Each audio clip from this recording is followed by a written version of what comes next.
শিৱসাগৰত অসম জাতীয় পৰিষদৰ ৰাজনৈতিক অভিৱৰ্তন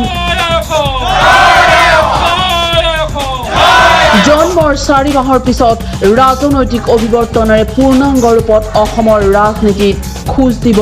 অসম জাতীয় পৰিষদে আৰু এই ৰাজনৈতিক অভিৱৰ্তনতে দেখা গ'ল এক অগতানুগতিক দৃশ্য অসম জাতীয় পৰিষদৰ মঞ্চত আছু আৰু এজেৱাইচিপিৰ নেতৃত্ব যি আছু আৰু এজেৱাইচিপিৰ উদ্যোগতে অসম জাতীয় পৰিষদ গঠন হৈছিল সেই ৰাজনৈতিক দলটোক সমৰ্থন কৰাৰ বাবে এনেদৰে মঞ্চত থিয় হ'ল আছুৰ সভাপতি দীপাংকৰ নাথ সাধাৰণ সম্পাদক শংকৰজ্যোতি বৰুৱা আৰু এজেৱাইচিপিৰ সম্পাদক পলাশজ্যোতি চাংমাই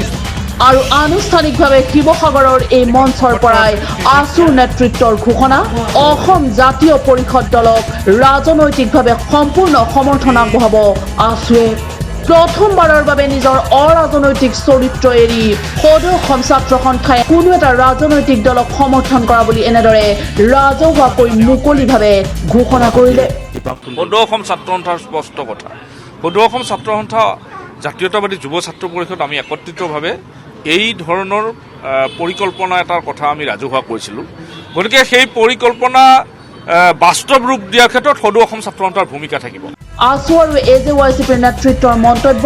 যিহেতুকে আছু আৰু এজেৱাইচিপিৰ ঔৰসতেই অসম জাতীয় পৰিষদৰ জন্ম হৈছে গতিকে অসম জাতীয় পৰিষদক ৰাজনৈতিক ক্ষেত্ৰত সম্পূৰ্ণ সমৰ্থন আগবঢ়াব দুয়োটা সংগঠনে এটা কথা আমি অসম জাতীয়তাবাদী যুৱ ছাত্ৰ পৰিষদে স্পষ্টভাৱে কৈছোঁ যে অসমত সুস্থ জাতীয়তাবাদ গঢ়ি তোলাৰ স্বাৰ্থত সুস্থ আঞ্চলিকতাবাদ গঢ়ি তোলাৰ স্বাৰ্থত সুস্থ এক ৰাজনৈতিক বাতাবৰণ গঢ়ি তোলাৰ স্বাৰ্থত আমি অসম জাতীয়তাবাদী যুৱ ছাত্ৰ পৰিষদে অসম জাতীয় পৰিষদক সকলো প্ৰকাৰে সহযোগিতা আগবঢ়াব সদৌ অসম ছাত্ৰ সন্থাই পৃষ্ঠভূমি তৈয়াৰ কৰি দিয়া এটা দল গতিকে এই পৃষ্ঠভূমিখন যেতিয়ালৈকে শক্তিশালী ৰূপত গঢ় নলয় আমি সদৌ অসম ছাত্ৰ সন্থাই নিশ্চিতভাৱে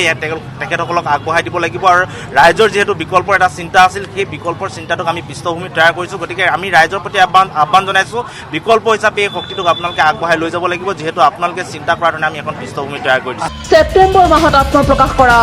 অসম জাতীয় পৰিষদে হাতত এতিয়া 120 দিনৰ টাৰ্গেট লৈ নামিব ৰাজনীতিৰ খেলপথাৰত 120 দিনৰ টাৰ্গেটেৰে অসমৰ ৰাজনৈতিক প্ৰেক্ষাপট সলনি কৰিব বুলি আত্মপ্ৰত্যয়েৰে দাবী কৰিলে এজেপিৰ শীৰ্ষ নেতা অদিত কুমাৰ ফুকনে আৰু আমি অতি কম সময়ৰ ভিতৰত প্ৰকৃততে ছেপ্টেম্বৰৰ 14 তাৰিখৰ পৰা আমি আৰম্ভ কৰিছোঁ গতিকে আমি কম সময়ৰ ভিতৰত আমি হয় 120 দিন আমাৰ হাতত থাকিব গতিকে 120 দিনত আমি টাৰ্গেট কৰিম যাতে আমি ডিস্পট আঞ্চলিক ৰাজনীতি চৰকাৰখন হ'ব এই ৰাজনৈতিক অধিৱেশনত বিশিষ্ট অতিথিৰূপে উপস্থিত থাকে ৰাজ্যৰ স্বনামধন্য সাহিত্যিক তথা বিশিষ্ট সাংবাদিক হোমেন বৰগোহাঁই নতুন দলটোৱে কেৱল কিছুমান মন্ত্ৰী বিধায়ক সৃষ্টি কৰাটোৱে ক্ষান্ত নাথাকি কিছুমান নতুন ধনকুবেৰ সৃষ্টি কৰাটোৱে ক্ষান্ত নাথাকি অসমীয়া জাতিলৈ কিবা এটা স্থায়ী মহৎ দান আগবঢ়াব পাৰে এই অভিৱৰ্তনত মেঘালয়ৰ প্ৰাক্তন ৰাজ্যপাল আৰ.এছ. মোছাহাৰী বিশিষ্ট অধিবক্তা কমল নয়ন চৌধুৰী এজেপিৰ আহ্বায়ক বসন্ত ডেকা আৰু কৃষ্ণগোপাল ভট্টাচাৰ্যও উপস্থিত থাকে